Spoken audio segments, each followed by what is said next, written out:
The story of William Wrigley Jr.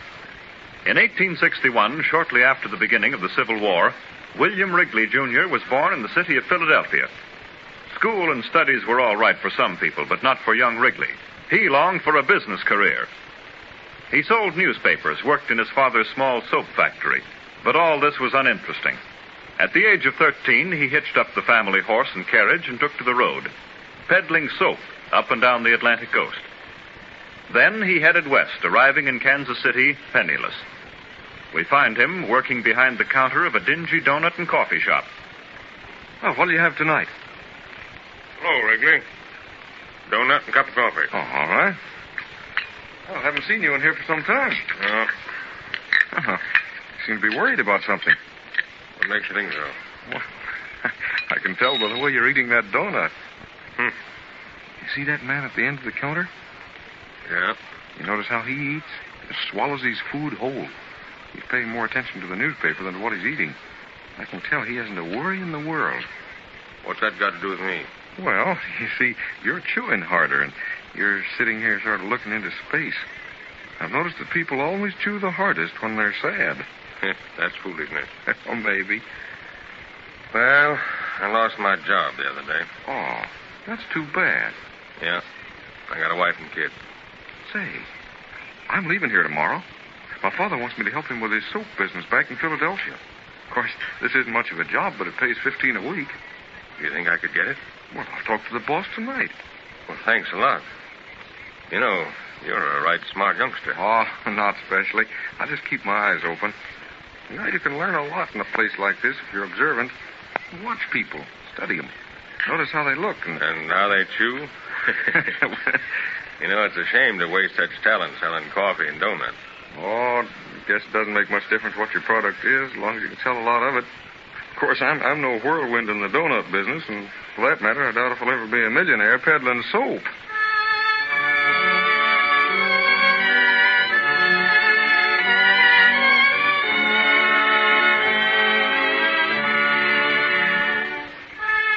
It was with misgivings that young Wrigley went back to the career of soap salesman.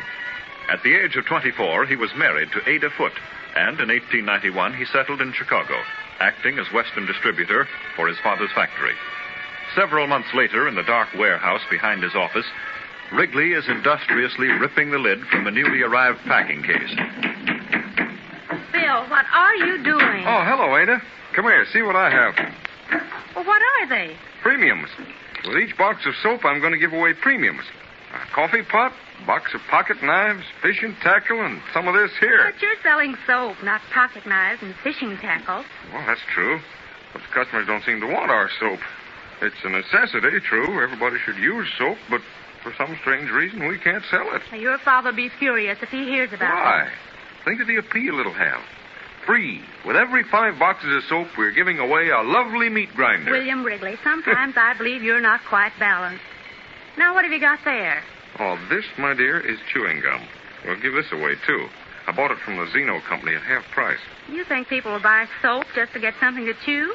Well, it's possible. At any rate, it won't do any harm to try. Well, give me a stick of that gum. I'd like to taste it. Well, go ahead. It's wintergreen flavor. Hmm. How do you like it? Mm-hmm. Well, I think it tastes an awful lot like the soap.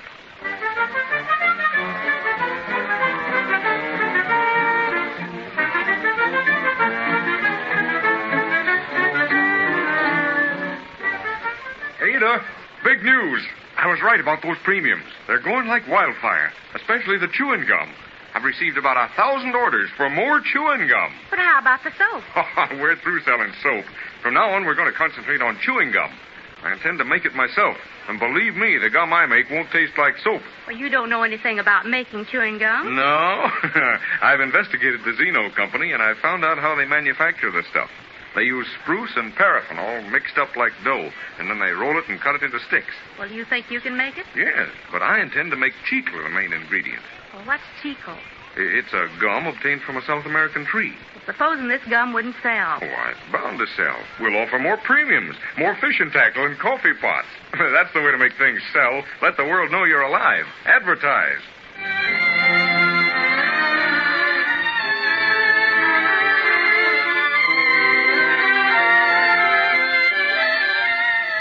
product first known as Wrigley's Vassar sent the sales of chewing gum skyrocketing.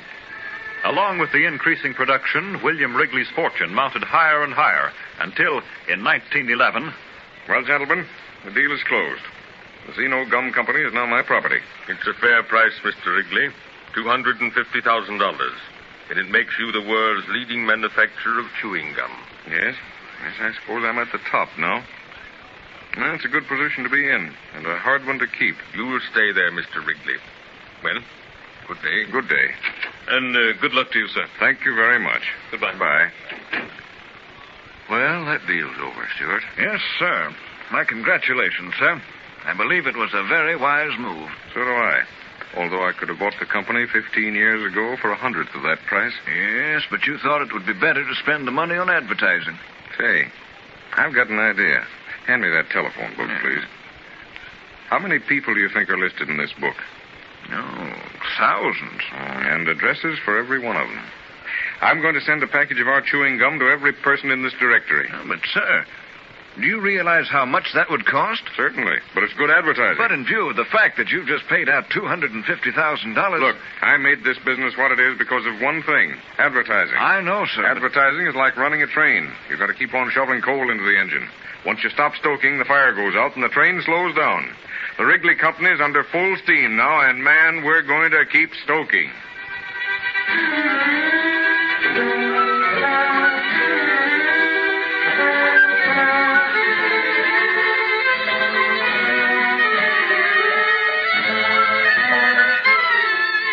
Throughout the years, William Wrigley kept stoking, building the Wrigley Company to a giant concern. In 1919, for the sum of $3 million, he purchased Santa Catalina Island, a ridge of olive green mountains 26 miles off the coast of Southern California. Under Wrigley's supervision, Catalina Island became one of the West's most famed playgrounds, a glittering diadem in the Pacific, where the friendly atmosphere of Spanish California still prevails. Soon, large white-hulled steamers loaded with pleasure seekers plied the Blue Channel from Los Angeles Harbor to Avalon.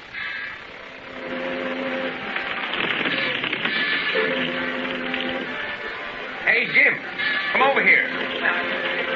Look at the flying fish. Yeah, their fins are sure pretty when the sunlight catches them. Where's Mary? In there, dancing. I like it better out here on deck. Come on up forward. You can see Avalon.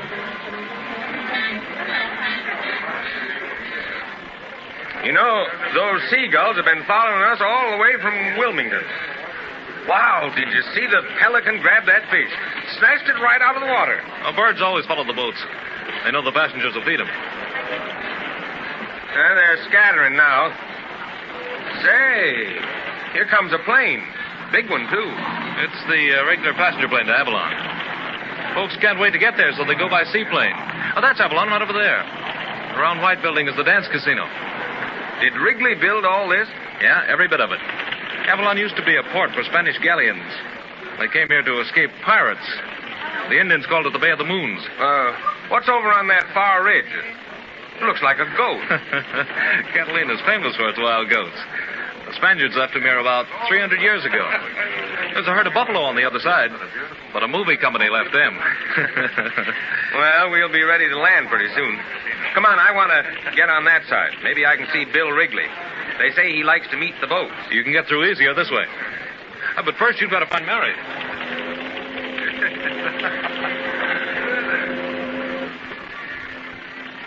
Say, see that man over there standing on the dock? That's Wrigley. You mean the heavy-set, brown-faced man in the white hat? That's him, with the cigar. He doesn't look like a millionaire. Well, what's the crowd gathered on the pier for? Well, the whole island turns out when the boat lands. Okay, Joe. Lower the plank. Here we go, everybody. Well, here we go. Well, say, there's Mary on the upper deck. She's waving to us. I see her. Come here, Mary. They've lowered the gangplank.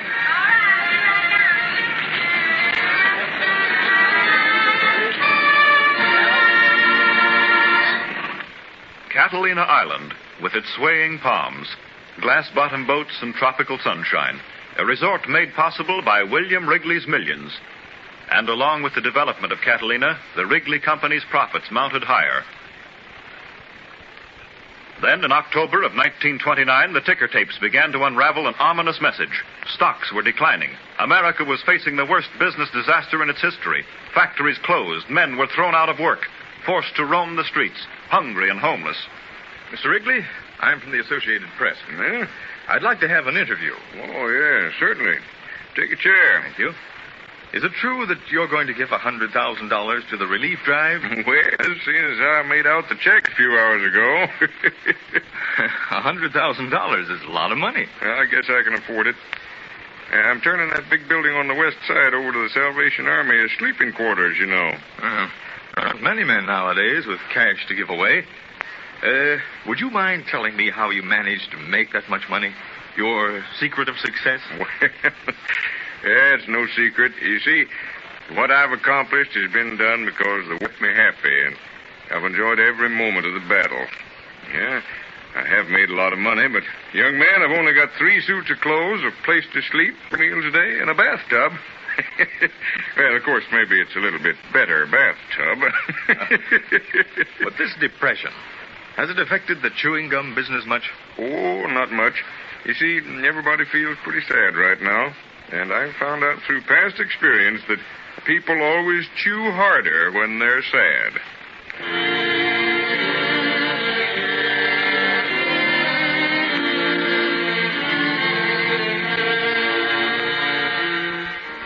During the years of business depression, Wrigley devoted time, money, and the use of his vast properties to care for the destitute and homeless.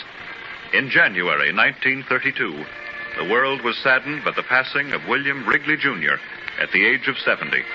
A man of the people, philanthropist, sportsman, an all-around good fellow. Captain of Industry.